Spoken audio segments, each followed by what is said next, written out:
Les affirmations sur une possible attaque de la Russie contre l'Europe sont un mensonge et des absurdités.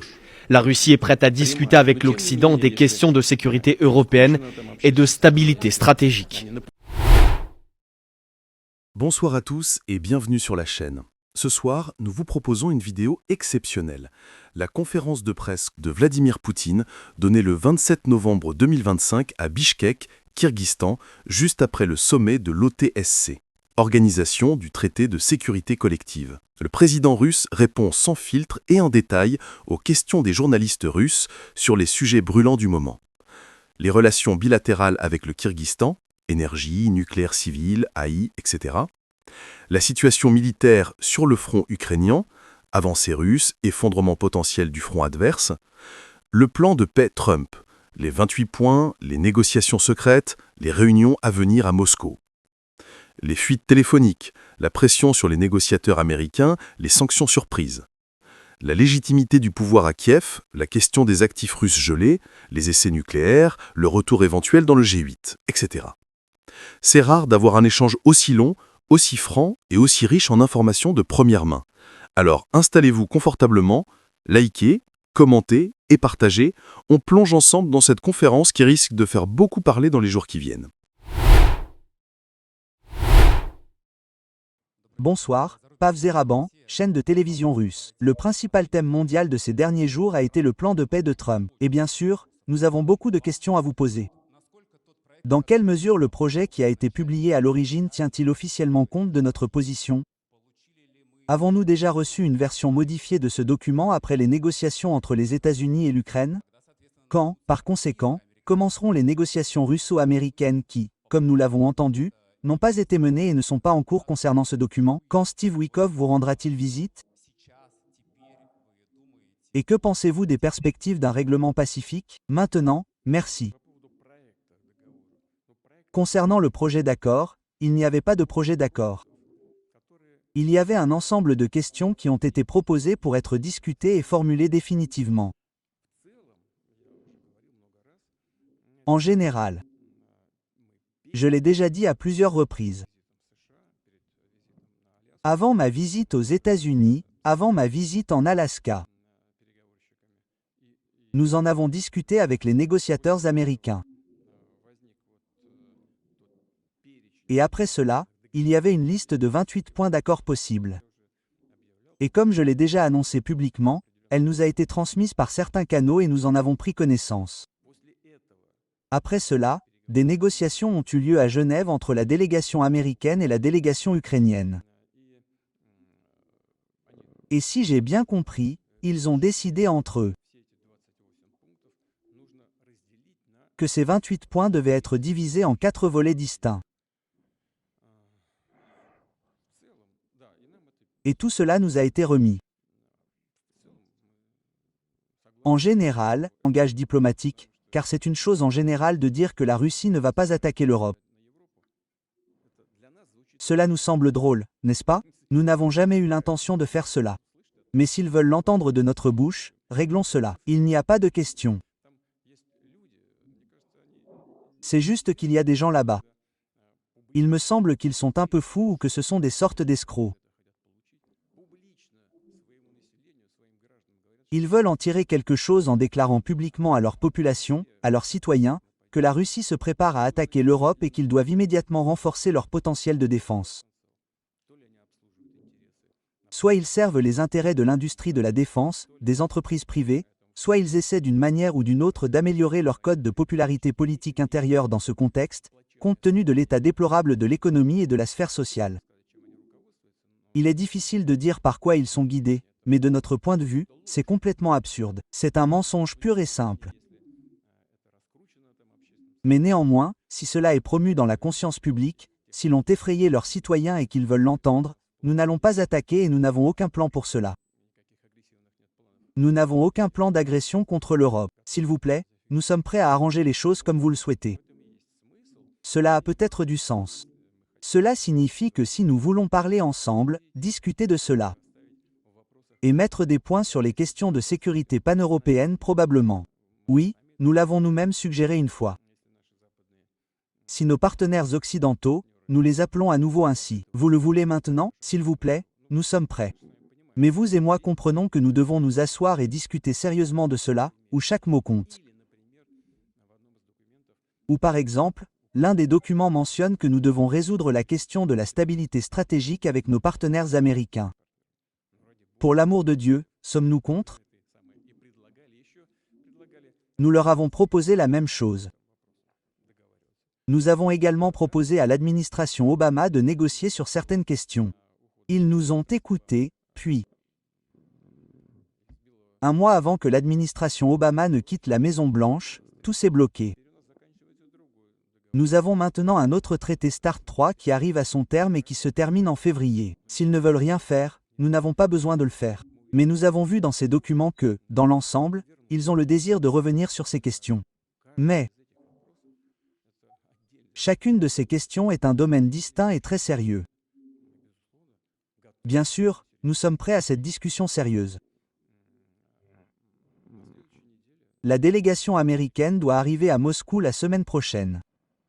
Oui, s'il vous plaît. Olga Viva, station de radio MAC et Vesti FM. Pour continuer la question de mes collègues, veuillez me dire qui seront les principaux négociateurs du côté russe. Et pourtant, il y a eu des informations faisant état de négociations à Abu Dhabi. Y a-t-il un processus parallèle en cours?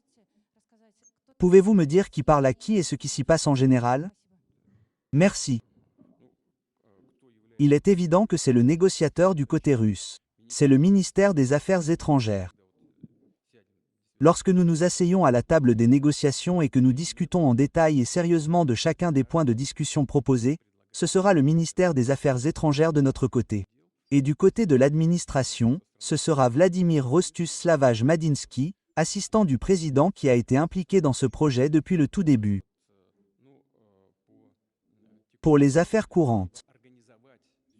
Afin d'organiser tout ce travail. Mon assistant Yuri Viktor Ashikov est également impliqué dans le travail. Il est en contact avec ses collègues américains, mais il ne peut pas tout faire tout seul. Le ministère des Affaires étrangères doit le faire et en partie l'administration présidentielle. Il s'agit d'un très grand ensemble de questions qui doivent être discutées, réglées et correctement écrites, et tous les points doivent être définis. C'est pourquoi cela va se passer comme ça, je pense. Ou plutôt, je ne le pense pas. C'est juste que ça n'a jamais été fait autrement. Quant à Abu Dhabi, oui, j'ai entendu quelques informations sur ce sujet. Mais rien d'aussi inhabituel ou secret ne s'est passé là-bas. Nos services spéciaux, russes et ukrainiens, ont toujours été en contact, même dans les moments les plus difficiles. Et maintenant, ils sont en contact. Que font-ils? Ils s'occupent d'un certain nombre de questions humanitaires principalement liées à l'échange de prisonniers de guerre et le site d'Abu Dhabi est activement utilisé à cette fin.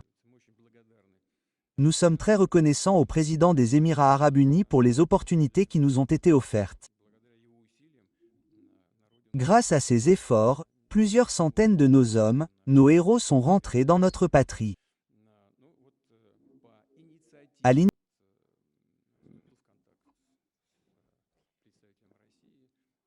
Il a contacté le représentant russe et lui a demandé s'il ne valait pas la peine d'attendre la semaine prochaine pour poursuivre les contacts et d'organiser une réunion à Moscou cette semaine. Je n'ai appris cela que lorsque mon avion a atterri à Bichkek, mais j'ai néanmoins dit que nous étions prêts.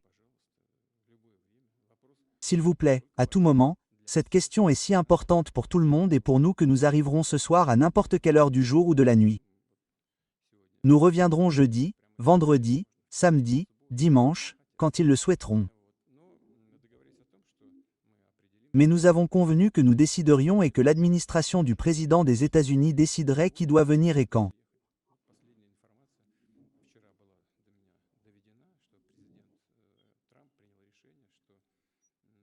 Les dernières informations ont été portées à ma connaissance hier, selon lesquelles le président Trump a décidé qu'après tout, comme nous l'avions convenu plus tôt et qu'il y avait eu un tel accord plus tôt, la partie américaine propose une réunion à Moscou la semaine prochaine. S'il vous plaît, nous sommes toujours ouverts. Et qui représentera les États-Unis? Du côté américain, bien sûr, cela devrait déjà être déterminé par le président des États-Unis. C'est pourquoi nous les attendons dans la première moitié de la semaine prochaine.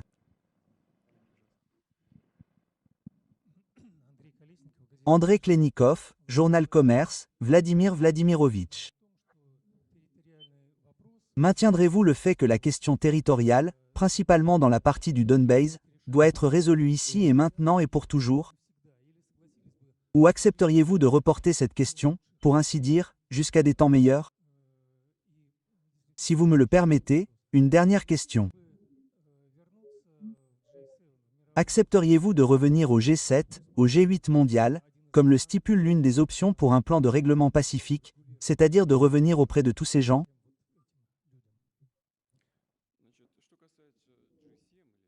Quant au G7 ou au G8, nous n'avons pas demandé à y aller. Ils nous y ont invités une fois et nous y travaillons. C'est une plateforme pour coordonner certaines positions. Je dois dire, vous savez, faites attention.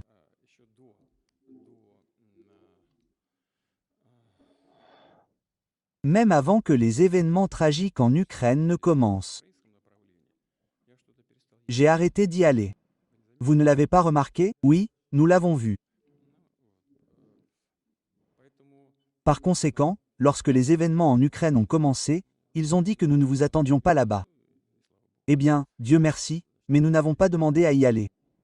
Je ne me souviens plus qui, mais je crois que le Premier ministre y est allé une fois.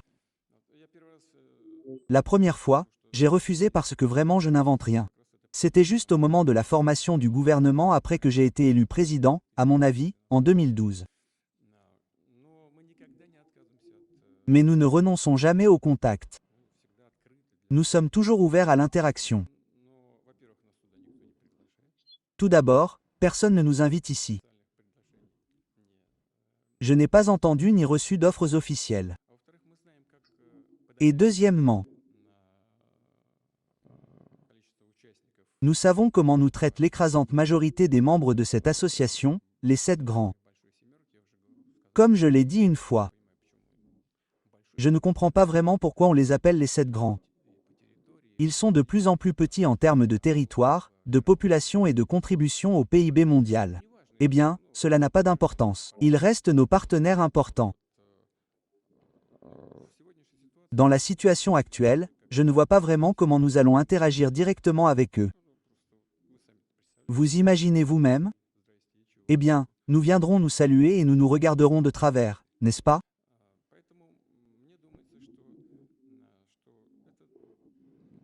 Je pense que cela devrait conduire à une sorte de normalisation. Peut-être que si nous mettons en œuvre toutes ces propositions que nous avons reçues dans le cadre de la liste qui nous a été donnée par l'administration américaine, il y aura peut-être alors des conditions pour des contacts bilatéraux ou multilatéraux. Mais il est trop tôt pour en parler. Et il y avait une autre question. Vous comprenez? Je vais vous le dire très brièvement maintenant. Je pense que vous comprendrez immédiatement de quoi je parle. Nous recevons toujours des appels à la cessation des hostilités dans divers endroits. Lorsque les troupes ukrainiennes se retireront des territoires qu'elles occupent, les combats cesseront. Si elles la quittent, nous y parviendrons par la force armée. C'est tout. Edmund Zelbinov, chaîne de télévision NTV. La question du déroulement de l'opération militaire spéciale. Vladimir, la dynamique positive sur les fronts se poursuit-elle actuellement? Si oui, dans quel domaine progressons-nous activement actuellement? Merci. Nous maintenons une dynamique positive dans tous les domaines. De plus, le rythme de déplacement de nos troupes dans toutes ces directions s'accélère et il augmente sensiblement en ce moment.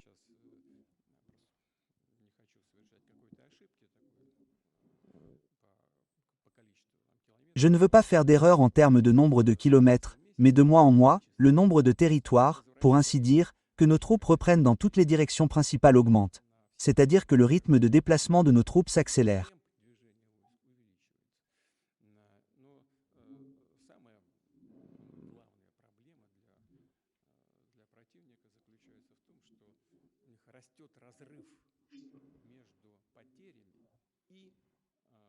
Mais le principal problème pour l'ennemi est qu'il y a un écart croissant entre les pertes et le nombre de troupes qu'il est capable d'envoyer sur la ligne de contact.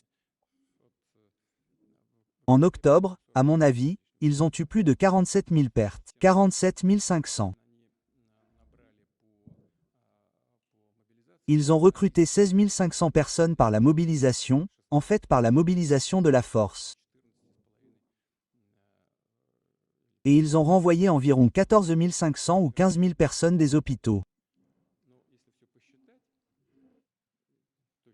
Mais si vous calculez tout avec précision avec t d'une fraction, il s'avère que cela représente moins 5 000 personnes et que le mois précédent, c'était moins 10 000. C'est-à-dire que l'écart ne cesse de croître. Et à cela, il faut ajouter les déserteurs. La désertion est très importante et cela ne se voit pas seulement dans nos médias, à travers les rapports du ministère de la Défense. Cela est également visible dans les médias occidentaux. Il est presque impossible de l'arrêter. Par conséquent, il est peu probable qu'il puisse faire quoi que ce soit à ce sujet. Comme on dit, la dynamique est positive dans tous les sens. Petit message à notre communauté. On le voit clairement, les vues chutent alors que vos commentaires et vos likes sont constants. Nos vidéos sont moins visibles parce qu'elles dérangent parce qu'ici, on parle sans filtre, loin des médias sous contrôle. Oui, la chaîne est shadowban et beaucoup d'entre vous ne reçoivent plus nos vidéos. Alors, si vous croyez encore à une information libre, likez chaque vidéo, commentez même un mot et activez la cloche de notification pour ne rien rater. C'est vous qui faites vivre cette voix indépendante. Chaque geste compte. Merci à vous. La technologie peut propulser votre entreprise. Chez 2M Synergie, nous transformons vos idées en solutions digitales sur mesure. Site web, applications web et mobile, plateformes personnalisées et campagnes publicitaires. Contactez-nous pour un diagnostic gratuit et faisons passer votre entreprise au niveau supérieur. 2M Synergie. Innovons ensemble.